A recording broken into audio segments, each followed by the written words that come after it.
Tildy's moment. Bogle's Family Restaurant on 8th Avenue is not a famous place, but if you need a large, cheap meal, then Bogle's is the place for you. There are 12 tables in the room, 6 on each side. Bogle himself sits at the desk by the door and takes the money. There are also 2 waitresses and a voice. The voice comes from the kitchen. At the time of my story, one of the waitresses was called Aileen. She was tall, beautiful, and full of life. The name of the other waitress was Tildy. She was small, fat, and was not beautiful. Most of the people who came to eat at Bogle's were men, and they loved the beautiful Aileen. They were happy to wait a long time for their meals because they could look at her. Aileen knew how to hold a conversation with 12 people and work hard at the same time. And all the men wanted to take Aileen dancing or give her presents. One gave her a gold ring, and one gave her a little dog. And poor Tildy? In the busy, noisy restaurant, men's eyes did not follow Tildy. Nobody laughed and talked with her. Nobody asked her to go dancing, and nobody gave her presents. She was a good waitress, but when she stood by the tables, the men looked round her to see Aileen. But Tildy was happy to work with no thanks. She was happy to see the men with Aileen. She was happy to know that the men loved Aileen. She was Aileen's friend. But deep inside, she too wanted a man to love her. Tildy listened to all Aileen's stories. One day, Aileen came in with a black eye. A man hit her because she did not want to kiss him. How wonderful to have a black eye for love, Tildy thought. One of the men who came to Bogle's was a young man called Mr. Cedars. He was a small, thin man, and he worked in an office. He knew that Aileen was not interested in him, so he sat at one of Tildy's tables, said nothing, and ate his fish. One day, when Mr. Cedars came in for his meal, he drank too much beer. He finished his fish, got up, put his arm round Tildy, kissed her loudly, and walked out of the restaurant. For a few seconds, Tildy just stood there.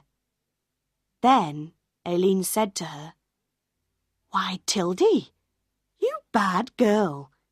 I must watch you. I don't want to lose my men to you."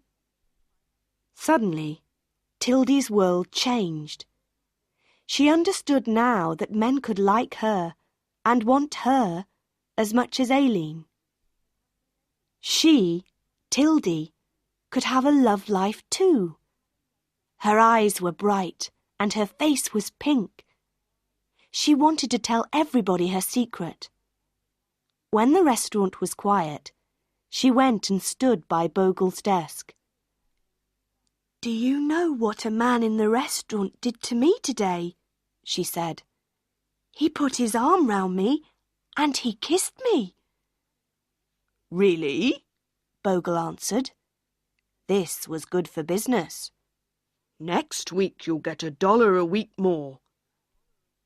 And when, in the evening, the restaurant was busy again, Tildy put down the food on the tables and said quietly, "Do you know what a man in the restaurant did to me today? He put his arm round me and kissed me." Some of the men in the restaurant were surprised. Some of them said, "Well done." Men began to smile and say nice things to her. Tildy was very happy. Love was now possible in her grey life.